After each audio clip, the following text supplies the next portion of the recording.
That is the L4 foot when you are going out from Mailsplit. This is the first robot you get in. Then you pass. Pass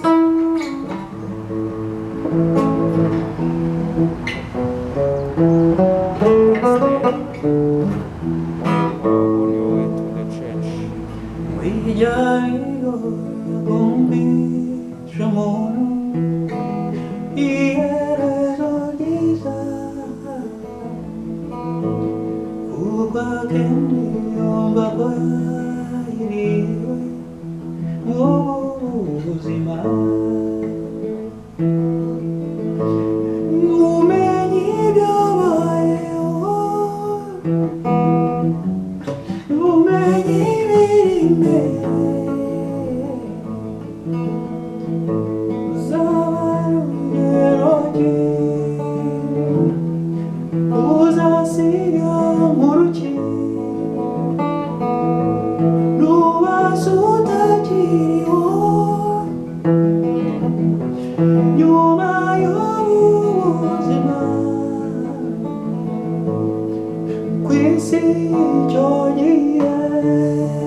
Ask yourself,